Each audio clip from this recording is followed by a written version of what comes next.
बिस्मिल्लाहिर्रहमानिर्रहीम। अस्सलाम वालेकुम स्टूडेंट्स। उम्मीद करता हूँ आप सब खैरियत से होंगे। स्टूडेंट्स, हम ग्रेड 9 मैथमेटिक्स की सीरीज़ कर रहे हैं और इस सिलसिले में हमने एक्सरसाइज 4.4 जो है वो कंटिन्यू की हुई है और हमने जो है 12 क्वेश्चन जो हैं कंप्लीट कर लिए थे अपनी गुज़िश्ता वीडियोज़ के अंदर, तो आप प्ले लिस्ट में उससे जाके देख सकते हैं। तो अपनी इस वीडियो में हम जो है 13 क्वेश्चन नंबर 13, 14 और 15 जो है इसे हम कवर करेंगे। तो आइए इसे सॉल्व करते हैं। तो एक्सरसाइज 4.4 है find the LCM of the following expressions. तो हमारे पास यहाँ पे क्वेश्चन नंबर 13 है जिसमें 3 एक्सप्रेशंस जो हैं अपेरेंटली हमें जो है नज़र आ रही हैं। फर्स्ट एक्सप्रेशन हमारे पास है m raise to the power 6 -1 और सेकंड एक्सप्रेशन है m raise to the power 4 -1 और थर्ड एक्सप्रेशन है m क्यूब्ड -1। तो ये 3 एक्सप्रेशंस हैं और इनसे जो है हमें एलसीएम फाइंड करना है, लेकिन उससे भी पहले हमें इनको फैक्टराइज़ करना पड़ेगा थ्रू आइडेंटिटी। तो आइडेंटिटी के ज़रिए से हम इसको फैक्टराइज़ करेंगे सबसे पहले। तो आइए अपना सोल्यूशन जो है वो हम यहाँ से स्टार्ट करते हैं। तो सबसे पहली एक्सप्रेशन है हमारे पास m raise to the power 6 -1। तो यहाँ पे जो है इसे मैं मेंशन कर देता हूँ m raise to the power 6 -1। तो हमारी फ़र्स्ट एक्सप्रेशन के अंदर 2 टर्म्स हैं, ये एक बाइनोमियल है और सबसे पहली जो टर्म है वो जो है क्यूब भी हो सकती है और स्क्वायर भी हो सकती है, और 1 जो है हर जगह पे एडजस्ट हो जाता है, क्यूब की जगह पे भी और स्क्वायर की जगह पे भी। तो हम अगर चाहें, अगर इसको होल स्क्वायर में लाना चाहें तो हम m लिखेंगे और इसको होल स्क्वायर में ले आएंगे और अंदर जो m की पावर होगी 2 से मल्टीप्लाई होगी, तो तब आप हमारा आंसर जो है 6 आना चाहिए। तो ऑब्वियसली यहाँ पे जो पावर है वो 3 आनी चाहिए, तब जाके हमारा आंसर 6 आएगा। लेकिन स्टूडेंट्स, हमने होल स्क्वायर में इसको इसलिए नहीं कन्वर्ट करना क्योंकि हमारे पास जो है बिगर वैल्यूज़ हैं। यहाँ पे m क्यूब है, तो m क्यूब है, तो लिहाजा जो है हमें यहाँ पे जो है फर्स्ट टर्म को क्यूब में लाना पड़ेगा, यानी 2 जो है अंदर होना चाहिए और 3 जो है बाहर होना चाहिए। तो m स्क्वायर होल क्यूब जो है वो यहाँ पे काम करेगा। तो लिहाजा मैं फ़र्स्ट टर्म को अगर होल क्यूब में लेके जाना चाहूँ तो मैं लिखूँगा m और इसको होल क्यूब में ले आऊँगा और 3 से मल्टीप्लाई करेंगे अगर 2 को तो हमारा आंसर 6 आता है। तो m स्क्वायर होल क्यूब, इस तरीके से हमने इसको होल क्यूब में कन्वर्ट कर देना है। फिर माइनस का साइन ड्रॉ करने के बाद हमने 1 को भी होल क्यूब में लिख लेना है, ये हमारे पास हो जाएगा होल क्यूब। अंदर जो है 1 की वैल्यू, 1 की पावर जो है स्क्वायर लिखने की ज़रूरत इसलिए नहीं है कि 1 जो है 1 से मल्टीप्लाई होकर 1 ही रहेगा, तो लिहाजा हमें ज़रूरत नहीं है 1 का स्क्वायर लिखने की, सिर्फ इसको होल क्यूब में हमने कन्वर्ट करना है, इसलिए कि हमने आइडेंटिटी अप्लाई करनी है। तो अब हम जो है इसको सॉल्व कर लेते हैं। तो स्टूडेंट्स, ये जो हमारे पास एक्सप्रेशन निकल के आई है, ये it is just like an identity. तो वो कौन सी आइडेंटिटी है मैं यहाँ पे नीचे मेंशन कर देता हूँ। तो वो आइडेंटिटी है a क्यूब, क्योंकि फर्स्ट वैल्यू हमारे पास क्यूब है तो लिहाजा ये a क्यूब है। माइनस का साइन ड्रॉ किया और सेकंड वैल्यू भी हमारे पास क्यूब वैल्यू है, तो ये b क्यूब हो जाएगा। तो ये है आइडेंटिटी जो इसके ऊपर अप्लाई हो रही है और इसका फार्मूला हमारी बुक में लिखा है a minus B whole into A square plus A B plus B square. तो हमने जो है फैक्टराइज़ करने के लिए इस एक्सप्रेशन को उसकी आइडेंटिटी, उसके फार्मूले में कन्वर्ट करना है। इटसेल्फ ये अभी एक आइडेंटिटी में है, तो उसको फार्मूले में कन्वर्ट करेंगे तो हमारे पास ये फैक्टराइज फॉर्म में आ जाएगा। तो a और b की वैल्यूज़ पुट करने से पहले हमने जो है डिटरमिन करना है कि a की वैल्यूज़ क्या हैं और b की वैल्यूज़ क्या हैं। तो a और b की वैल्यूज़ को मैं सेपरेटली मेंशन कर देता हूँ। तो a की वैल्यू हमारे पास होगी, जो फर्स्ट होल क्यूब के अंदर वैल्यू होगी वो a की वैल्यू होगी और वो है m स्क्वायर। तो लिहाजा a is equal to m square और b इज़ इक्वल टू 1। तो सेकंड होल क्यूब के अंदर जो वैल्यू है वो b की वैल्यू है, तो b इज़ इक्वल टू 1 है। तो अब जो है हमने a और b की वैल्यूज़ को डिटरमिन करने के बाद अपने इस फार्मूले में a और b की वैल्यूज़ को सब्सटीट्यूट करना है और इनको इस तरीके से हमने फैक्टराइज़ करना है।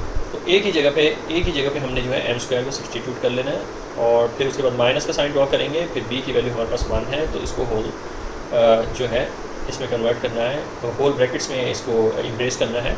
तो लिहाजा a की वैल्यू हमारे पास जो है m स्क्वायर है, तो m स्क्वायर का स्क्वायर हमें लिखना पड़ेगा यहाँ पे। तो स्क्वायर ब्रैकेट से स्टार्ट करूँगा, तो m स्क्वायर का हमें यहाँ पे स्क्वायर लिखना है। इसके बाद स्टूडेंट्स हमारे पास प्लस का साइन जो है हमने ड्रॉ कर लेना है और a इंटू बी यानी a की वैल्यू को b की वैल्यू से मल्टीप्लाई करना है। तो हमारे पास a की वैल्यू m स्क्वायर है और b की वैल्यू 1 है, तो जस्ट हमारे पास यहाँ पे m स्क्वायर ही आएगा। फिर उसके बाद स्टूडेंट्स हमारे पास प्लस का साइन हमने ड्रॉ कर देना है, b का स्क्वायर यानी 1 का स्क्वायर तो 1 ही है, तो लिहाजा हमने 1 लिख देना है और इसे हमें क्लोज कर देना है, इम्प्रेस कर देना है। अब स्टूडेंट्स हमें इसको सिंप्लीफाइड फॉर्म में लिखना है, तो हमारे पास ये चूँकि m स्क्वायर माइनस 1 होल और नेक्स्ट जो ब्रैकेट है उसमें आपको इसको मल्टीप्लाई करके लिखना पड़ेगा। तो m की पावर जो है हमारे पास यहाँ पे 4 आएगी, m raise to the power 4 हो जाएगा ये, 2 2 are 4 plus m square plus 1। तो हमारे पास ये फाइनल फॉर्म निकल के आती है, फैक्टराइज्ड फॉर्म निकल के आती है हमारी फर्स्ट एक्सप्रेशन की। लेकिन अभी भी जो हमारे पास फर्स्ट फैक्टर है इसको फैक्टराइज करना है, ये फैक्टराइज हो सकता है, इसके ऊपर जो है आइडेंटिटी लगेगी। तो सबसे पहले स्टूडेंट्स हमने इनको होल स्क्वायर में लेके आना है। तो ये हमारा जो फर्स्ट फैक्टर है इसको हम सबसे पहले होल स्क्वायर में लेके आएंगे। तो इसे जो है हम लिखेंगे m होल स्क्वायर और minus 1 whole square.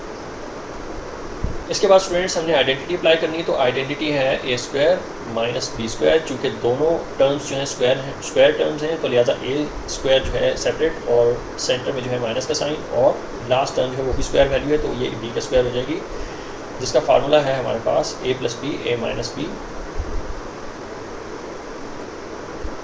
a plus B whole into a minus B. अब स्टूडेंट्स हमने वैल्यू सब्स्टिट्यूट करनी है a और b की जगह पे। तो a की वैल्यू हमारे पास यहाँ पे m है, तो ये m जो है a की जगह पे आ जाएगा इन प्लेस ऑफ a। तो नेक्स्ट में हमारे पास प्लस का साइन है और b की वैल्यू हमारे पास यहाँ पे 1 है। स्टूडेंट्स ये a और b की वैल्यूज़ होती हैं जो होल स्क्वायर के अंदर होती हैं। तो a की वैल्यू यहाँ पे m है और b की वैल्यू 1 है, तो लिहाजा a और b की जगह पे उनकी वैल्यूज़ को मैंने सब्स्टिट्यूट कर लिया। और नेक्स्ट जो है हमारे पास a माइनस बी है, तो लिहाजा m माइनस 1 लिखेंगे। और जो वैल्यू हमारे पास सेकंड जो फैक्टर था उसको हमने इसके साथ जो है कॉपी कर लेना है। तो ये हो जाएगा m raise to the power 4 plus m square plus 1। तो ये है स्टूडेंट्स हमारे पास इस फर्स्ट एक्सप्रेशन का फैक्टराइज्ड फॉर्म। अब हम चलते हैं अपने नेक्स्ट एक्सप्रेशन की तरफ, और नेक्स्ट एक्सप्रेशन है हमारे पास m raise to the power 4 minus 1। तो इसे हम जो है कॉपी कर लेते हैं।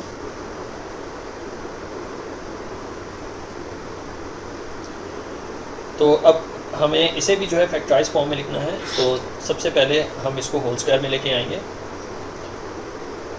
तो m एक वेरिएबल है जिसको हम होल स्क्वायर में लेके आ रहे हैं, और m की वैल्यू, m की जो पावर है जो ब्रैकेट के अंदर है वो क्या होनी चाहिए।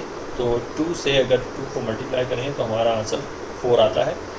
तो m की पावर जो है यहाँ पे 2 होनी चाहिए, और माइनस का साइन ड्रॉ करने के बाद हमारे पास 1 जो है वो भी स्क्वायर वैल्यू है, तो इसे भी होल स्क्वायर में लिख लेंगे। अब स्टूडेंट्स चूँकि हमने होल स्क्वायर में इसको लिख दिया है, तो हमने आइडेंटिफाई करना है कौन सी आइडेंटिटी जो है इसको एप्लीकेबल है। तो चूँकि ये दोनों टर्म्स स्क्वायर हैं, तो लिहाजा इसे मैं a स्क्वायर का कहता हूँ और सेकंड टर्म को मैं b स्क्वायर कहूँगा। और चूँकि बीच में माइनस का साइन है, तो हमारे पास ये a square minus b square जो है ये एक आइडेंटिटी जो है एप्लीकेबल है, जो निकल के आई है, जो इसके ऊपर एप्लीकेबल है। तो इसका फार्मूला है बुक में a plus B whole into a minus B. तो अब हम डिटर्मिन करेंगे कि a और b की वैल्यूज़ क्या हैं, क्योंकि हमने इसी प्रोडक्ट फॉर्म को यानी इसी एक्सप्रेशन को हमने फैक्टराइज्ड फॉर्म में लेके आना है। तो उसके लिए a और b की वैल्यूज़ जो है हम डिटर्मिन कर लेते हैं। तो a इज़ इक्वल टू, जो फर्स्ट होल स्क्वायर के अंदर वैल्यू होती है वो a की वैल्यू होती है, तो a is equal to m square and b is equal to 1। तो a और b की वैल्यूज़ को हमने इसके फार्मूले में इनकॉर्पोरेट करना है। तो a की जगह पे m स्क्वायर जो है वो सब्स्टिट्यूट किया जाएगा और प्लस का साइन ड्रॉ करेंगे, और b की जगह पे 1 जो है उसको सब्स्टिट्यूट करेंगे।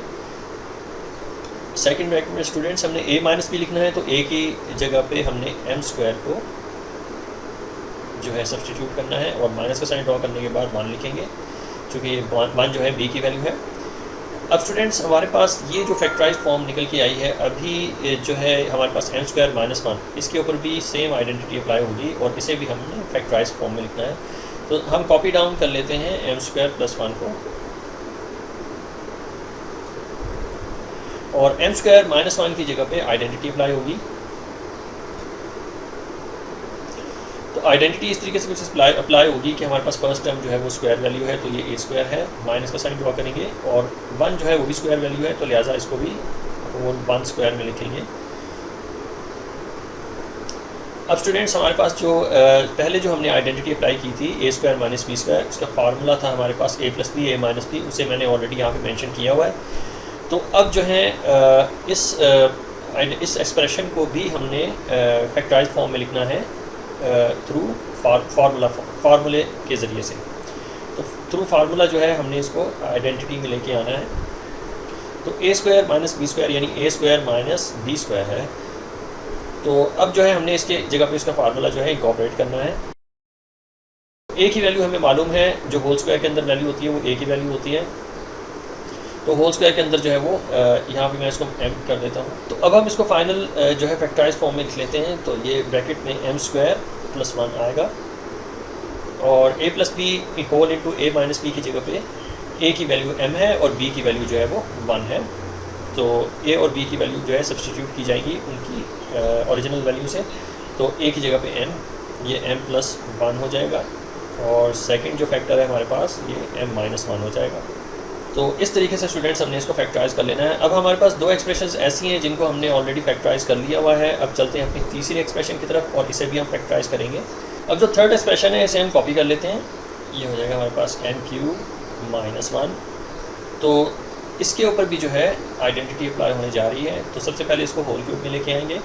तो होल क्यूब में लाने के लिए इसे मैं एम का होल क्यूब क्या देता हूँ, और माइनस का साइन ड्रॉ करने के बाद ये 1 का होल क्यूब हो जाएगा। तो इस पे जो आइडेंटिटी अप्लाई होगी वो होगी यहाँ पे ए क्यूब माइनस बी क्यूब, और हमारी बुक में इसका जो फार्मूला है वो है A minus B whole into A square plus A B plus B square whole. तो इसी फार्मूले में हमें इस आइडेंटिटी को लेके जाना है, क्योंकि हमें इसको फैक्टराइज फॉर्म में लिखना है। तो हमें डिटरमिन सबसे पहले करना पड़ेगा कि ए की वैल्यू क्या है और बी की वैल्यू क्या है। तो ए की वैल्यू स्टूडेंट्स हैं हमारे पास, जो फर्स्ट होल क्यूब के अंदर जो वैल्यू होती है वो ए की वैल्यू होती है। तो A is equal to M और बी इज़ इक्वल टू 1। तो ये है स्टूडेंट्स हमारे पास ए और बी की वैल्यूज़। अब चूँकि वैल्यूज़ का पता चल चुका है, तो अब हमें जो है इसकी फार्मूला फॉर्म में इसको लिख के फैक्टराइज करना है। स्टूडेंट्स हमने सब्सटीट्यूशन करनी है। तो सब्सटीट्यूशन कुछ इस तरीके से होगी कि ए की जगह पे ए की वैल्यू यानी एम आ जाएगा, और बी की जगह पे उसकी वैल्यू यानी कि 1 आ जाएगी। तो एम माइनस 1 हमारे पास फर्स्ट फैक्टर निकल के आया, और सेकंड फैक्टर जो है ए स्क्वायर यानी एम का स्क्वायर लिखेंगे प्लस ए इंटू बी यानी एम मल्टीप्लाइड बाय 1, तो ओनली आएगा हमारे पास एम, प्लस का साइन ड्रॉ करने के बाद बी का स्क्वायर यानी 1 का स्क्वायर तो 1 ही रहेगा। तो इस तरीके से स्टूडेंट्स हमने इसको फैक्टराइज कर दिया। अब स्टूडेंट्स ये तीनों की तीनों एक्सप्रेशंस जो है फैक्टराइज हो चुकी हुई हैं। अब हमें इनका जो है एलसीएम फाइंड करना है। तो एलसीएम के लिए मैं यहाँ पे इसकी जो है लिस्ट जो है ड्रॉ कर लेता हूँ। तो एलसीएम जो है हमारा होगा, सबसे पहले आपने देखना है कि फर्स्ट एक्सप्रेशन में जो फैक्टर्स निकल के आए हैं वो है M plus 1 whole into M minus 1 whole into M raise to the power 4 plus M raise to the power 2 plus 1। तो सबसे पहले हमने जो स्मॉलेस्ट फैक्टर्स हैं उनको पहले लिख लेना है, और रूल ये है कि अनकॉमन सब के सब लिखे जाएंगे एलसीएम में, और जो कॉमन होंगे, कॉमन में जो सबसे बिगेस्ट पावर वाला फैक्टर होगा उसको हमने हिस्सा बनाना है एलसीएम का। तो लिहाजा सबसे पहले हम m प्लस 1 m माइनस 1 लिख लेते हैं। तो उसकी टेंशन नहीं है कि कॉमन होगा तो तभी लिखेंगे, अदरवाइज़ नहीं लिखेंगे। तो एलसीएम जो है वो अनलाइक एचसीएफ जो है हाईएस्ट कॉमन फैक्टर के बिल्कुल उलट है। तो लिहाजा सबसे पहले जो पहली एक्सप्रेशन के फैक्टर्स हैं उसे हम नोट डाउन कर लेते हैं। तो m plus 1 whole into M minus 1 जो है हम यहाँ पे इसको मेंशन करेंगे। तो m plus 1 whole into M minus 1, और फिर उसके बाद हमने एम स्क्वायर प्लस 1 लिखना है, और सेकेंड एक्सप्रेशन में जो एम स्क्वायर प्लस 1 है वो भी अनकॉमन है, जबकि m plus 1 whole into M minus 1 हम ऑलरेडी लिख चुके हुए हैं। तो सबसे पहले जो है फर्स्ट एक्सप्रेशन में जो फैक्टर निकल के आया है एम स्क्वायर प्लस 1, इसे भी हिस्सा बनाएंगे एलसीएम का। तो ये हो जाएगा हमारे पास एम स्क्वायर प्लस 1। अब स्टूडेंट्स अगली एक्सप्रेशन की तरफ चलते हैं और इसमें देखते हैं कि m-1 जो है वो कॉमन है, ऑलरेडी मैं लिख चुका हुआ हूँ आंसर में। अब जो अनकॉमन है वो है m² प्लस m प्लस 1, तो इसे भी हम LCM का हिस्सा बनाएंगे, तो ये हो जाएगा हमारे पास m² plus m plus 1 whole. और जो लास्ट चीज़ हमारे पास रह गई थी वो एक फैक्टर था फर्स्ट एक्सप्रेशन का, इसे भी हमने जो है LCM का हिस्सा बनाना है, और ये भी अनकॉमन है तीनों एक्सप्रेशंस के अंदर। प्लस m² प्लस 1, तो ये स्टूडेंट्स इतना लंबा जो है हमारा आंसर निकल के आया है। ये हमारा LCM है इन तीनों एक्सप्रेशंस का, और यही हमारा फाइनल आंसर है। अब हम चलते हैं अपने अगले क्वेश्चन की तरफ, और क्वेश्चन नंबर 14 है हमारे पास x³ plus 2x² minus x minus 2, और सेकंड एक्सप्रेशन हमारे पास है x² माइनस x माइनस 2, और थर्ड एक्सप्रेशन हमारे पास है x² माइनस 4। तो इन्हें सबसे पहले फैक्टराइज करना पड़ेगा अगर हमें इसका LCM फाइंड करना है। तो सबसे पहले फर्स्ट एक्सप्रेशन की तरफ चलते हैं और यहाँ से अपना सोल्यूशन स्टार्ट करते हैं। तो फर्स्ट एक्सप्रेशन है हमारे पास x³ plus 2x² minus x minus 2। तो सबसे पहले ये फर्स्ट एक्सप्रेशन जो है फैक्टराइज की जाएगी। तो इस एक्सप्रेशन की 4 टर्म्स हैं, और इजीली अगर इसको जो है फैक्टराइज करना चाहें तो हो सकती है, क्योंकि हमारे पास अगर फर्स्ट 2 टर्म्स में अगर कॉमन देखा जाए तो x² जो है कॉमन है फर्स्ट 2 टर्म्स के अंदर। x² को हमने जो है ब्रैकेट से बाहर लिखना है। x² जो कि कॉमन टर्म है वो ब्रैकेट से बाहर आएगी as a highest common factor, और ब्रैकेट में जो जितनी भी अनकॉमन टर्म्स हैं वो आएंगी। तो x² multiplied by x is x³ plus का साइन ड्रॉ करेंगे, और x² multiplied by 2 is 2x²। अब लास्ट 2 टर्म्स को भी हमने इसी तरीके से फैक्टराइज करना है। तो -1 इन दोनों में कॉमन है, तो हमारा जो अनकॉमन टर्म्स होंगी वो होंगी x प्लस 2। तो दोनों जगह पे हमारे पास जो ब्रैकेट के अंदर जो टर्म्स आ रही हैं दोनों जगह पे कॉमन है। तो इस तरीके से भी हम इसको फैक्टराइज कर सकते हैं, ये भी एक तरीका है 4 टर्म्स वाली पॉलिनोमियल को फैक्टराइज करने का। तो अब हम इसको फैक्टराइज फॉर्म में लिख लेते हैं। तो x प्लस 2 दोनों जगह पे कॉमन है, तो हमारे पास ये फर्स्ट फैक्टर जो निकल के आया वो है x plus 2 whole into x² minus 1। अब स्टूडेंट्स हमारे पास ये फैक्टराइज फॉर्म में तो आ गया है, लेकिन x² माइनस 1 के ऊपर अभी भी आइडेंटिटी जो है अप्लाई होने जा रही है, क्योंकि हमारे पास ये दोनों टर्म्स जो है स्क्वायर हैं और बीच में माइनस का साइन है। तो आइडेंटिटी कौन सी अप्लाई होगी मैं इसे मेंशन कर देता हूँ। तो सबसे पहले x प्लस 2 को हमने कॉपी डाउन कर लेना है, ये हमारे पास x प्लस 2 है, और x² माइनस 1 की जगह पे हमने जो है आइडेंटिटी को जो है अप्लाई करना है। तो ये हमारे पास फर्स्ट टर्म स्क्वायर है तो ये a² हो जाएगा, सेकंड टर्म भी स्क्वायर है तो ये b² हो जाएगा, और इसका फार्मूला है हमारे पास बुक में a plus B whole into a minus B, और a की वैल्यू जो है हमारे पास यहाँ पे x होगी। तो सबसे पहले मैं इसको होल स्क्वायर में ले आता हूँ। तो ये जो सेकंड हमारे पास फैक्टर है इसको मैं होल स्क्वायर्स में लाने लगा हूँ। तो ये है हमारे पास x का होल स्क्वायर माइनस, और सेकंड टर्म जो है वो 1 का होल स्क्वायर है। अब स्टूडेंट्स हमें a और b की वैल्यूज़ का पता चल चुका है। अब हमें इसको फैक्टराइज्ड फॉर्म में लिखना है, यानी a plus B a minus B में इसको जो है वो लेके आना है। तो a की जगह पे उसकी वैल्यू यानी x आ जाएगी, तो b की जगह पे उसकी वैल्यू यानी 1 को सब्सटीट्यूट किया जाएगा। तो a प्लस बी की जगह पे x प्लस 1 आएगा। तो ये x प्लस 1 जो है a प्लस बी की जगह पे आया, और whole into a minus B की जगह पे x माइनस 1 आएगा।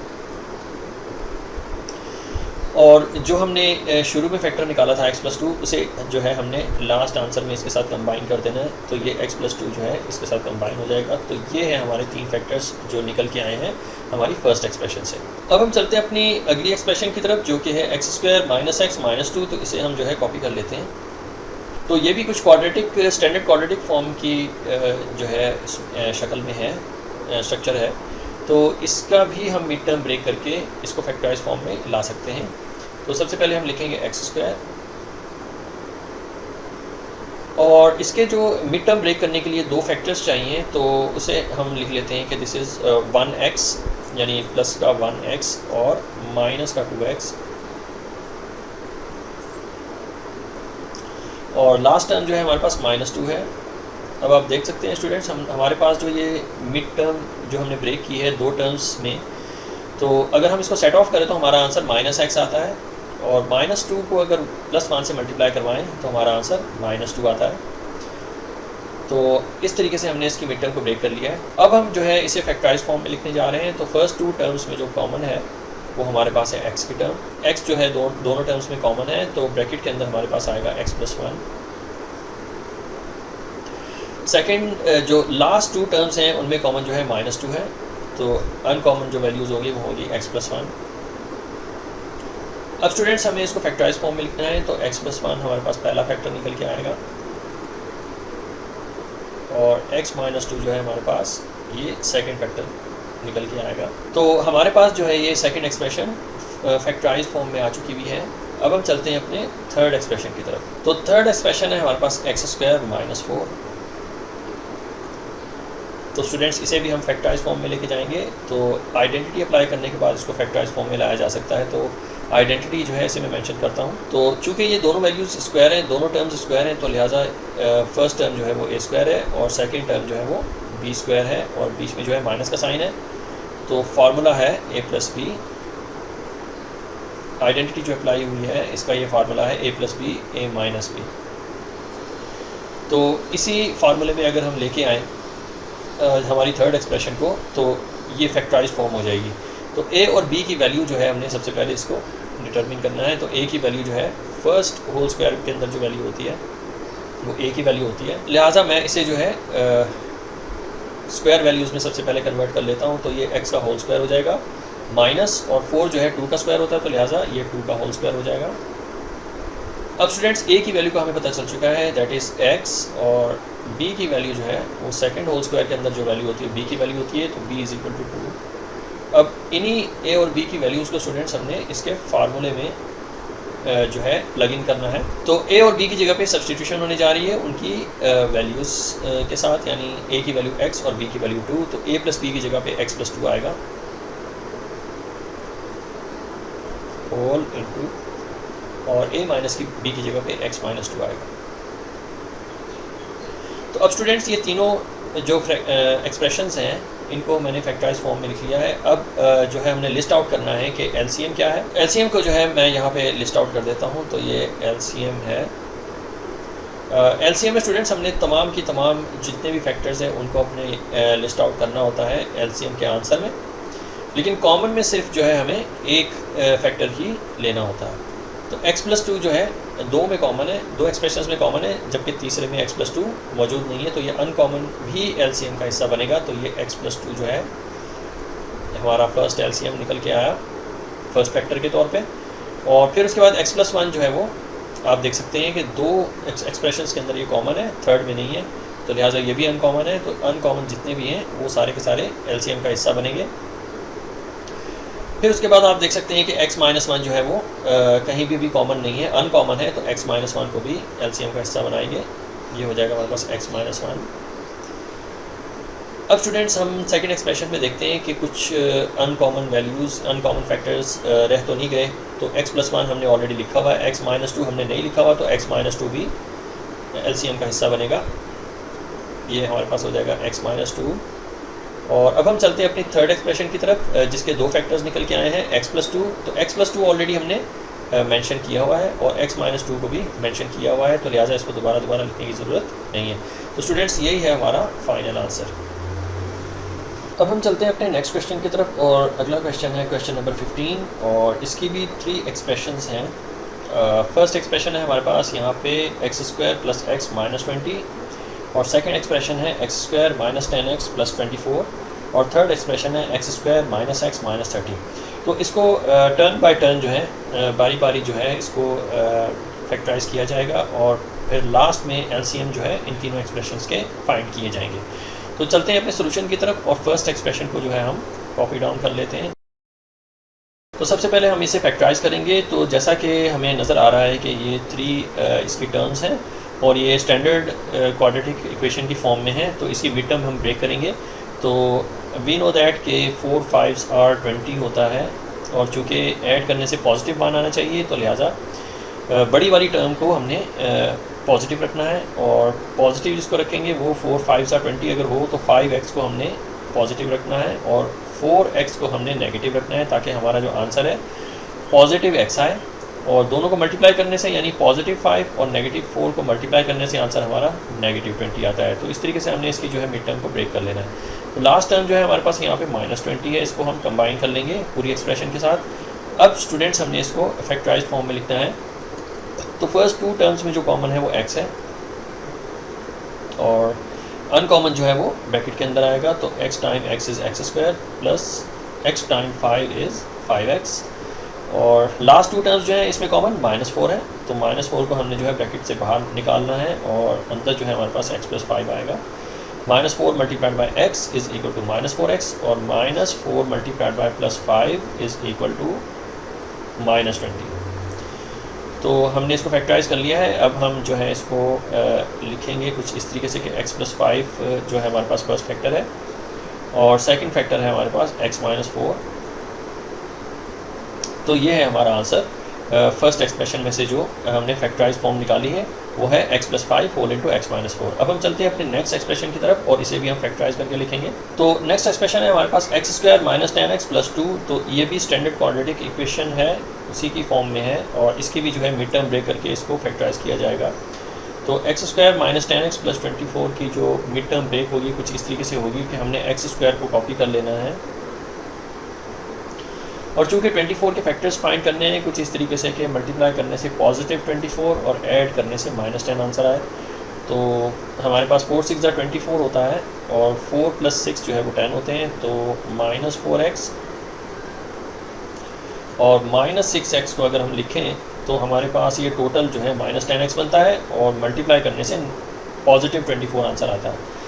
तो इस तरीके से हमने जो है इसकी मिड टर्म ब्रेक कर ली है, और ये हमारे पास लास्ट टर्म जो है +24, इसे हम कंबाइन कर देंगे एक्सप्रेशन के साथ। अब स्टूडेंट्स हमें इनको फैक्टराइज करना है। तो फर्स्ट 2 टर्म में कॉमन जो है वो x है, और ब्रैकेट के अंदर जो है हमारे पास x - 4 आंसर आएगा, इसका नेट रिज़ल्ट। और लास्ट 2 टर्म में कॉमन जो है वो -6 है। तो -6 को हम जो है बाहर निकालेंगे, और ब्रैकेट के अंदर जो है x - 4 लिखेंगे। तो -6 multiplied by x is -6x, और minus are plus, and 6 4s are 24। तो इस तरीके से स्टूडेंट्स हमने इसको जो है फैक्टराइज कर लिया है। तो x - 4 हमारे पास पहला फैक्टर निकल के आया, और x - 6 जो है सेकंड फैक्टर जो है निकल के आया है हमारी सेकंड एक्सप्रेशन में से। अब हम चलते हैं अपनी थर्ड एक्सप्रेशन की तरफ। तो थर्ड एक्सप्रेशन भी हमारे पास स्टैंडर्ड क्वाड्रेटिक इक्वेशन है, तो इसकी भी जो है हम मिड टर्म ब्रेक करके इसको फैक्टराइज करेंगे। तो इसको हम सबसे पहले कॉपी डाउन कर लेते हैं। तो ये है हमारे पास x² - x - 30। अब जो है इसकी मिड टर्म ब्रेक होगी, तो x² को हमने कॉपी कर लेना है, और 6 5s आर 30 है, और बड़ी टर्म को हमने नेगेटिव रखना है क्योंकि ऐड करने से -1 आंसर आता है। तो हमने 5 और 6 में से 6 को जो है वो नेगेटिव रखना है, और 5 को जो है वो पॉजिटिव रखना है। तो ये +5x और -6x जो है ऑल टुगेदर हमारा आंसर आता है -x, और +5 multiplied by -6 is equal to -30। तो यहाँ पे दोनों कंडीशंस फुलफिल हो रही हैं, और हमने मिड टर्म ब्रेक कर ली है। तो -30 को हम जो है एक्सप्रेशन के साथ कंबाइन करेंगे। अब हम इसको फैक्टराइज फॉर्म में लिखेंगे। तो फर्स्ट 2 टर्म में जो कॉमन है वो है x, और ब्रैकेट के अंदर जो है हमारे पास आएगा x + 5, और लास्ट 2 टर्म में जो कॉमन है -6 कॉमन है, और यहाँ पे भी ब्रैकेट में x + 5 आएगा। -6 multiplied by x is -6x, -6 multiplied by +5 is equal to -30।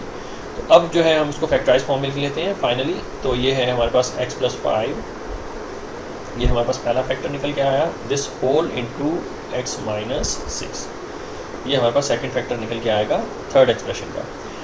तो अब स्टूडेंट्स हमने तमाम एक्सप्रेशंस को फैक्टराइज कर लिया है। अब जो है हमें लिस्ट बनानी है कि एलसीएम क्या है इन तीनों एक्सप्रेशंस का। तो एलसीएम के लिए नीचे यहाँ पे मैं सेपरेट इसकी लिस्ट बना लेता हूँ। तो LCM is equal to uncommon जो है सारी के सारे आएंगी, यानी x + 5 अनकॉमन है, ये एलसीएम का हिस्सा बनेगा। x + 5 होल इंटू, और x - 4 भी अनकॉमन है, ये भी एलसीएम का हिस्सा बनेगा। कॉमन ऐसे फैक्टर्स होते हैं कॉमन जो तीनों एक्सप्रेशन के फैक्टर्स के अंदर मौजूद हों, तो वो कॉमन होते हैं। अगर तीनों में से किसी 2 के अंदर मौजूद हैं तो फिर वो अनकॉमन होंगे। अब चलते हैं अपने नेक्स्ट एक्सप्रेशन की तरफ, और वहाँ पे हमें जो है दो फैक्टर्स मिले थे, x-4 होल इंटू x-6। तो x-4 ऑलरेडी इसको मैं मेंशन कर चुका हूँ, x-6 को हमें एलसीएम का हिस्सा बनाना है क्योंकि ये भी अनकॉमन है, तो x-6 जो है वो हमारा एलसीएम है। अब चलते हैं अपने थर्ड एक्सप्रेशन की तरफ, जहाँ पे हमारे पास दो फैक्टर्स निकल के आए थे, x+5 होल इंटू x-6। तो x+5 ऑलरेडी मैं यहाँ पे मेंशन कर चुका हूँ, तो ओनली जस्ट हमें x-6 लिखना है, लेकिन वो भी हमने जो है मेंशन कर लिया हुआ है अपने आंसर में। तो स्टूडेंट्स ये है हमारा फाइनल आंसर, और ये है हमारी तीनों एक्सप्रेशंस का एलसीएम।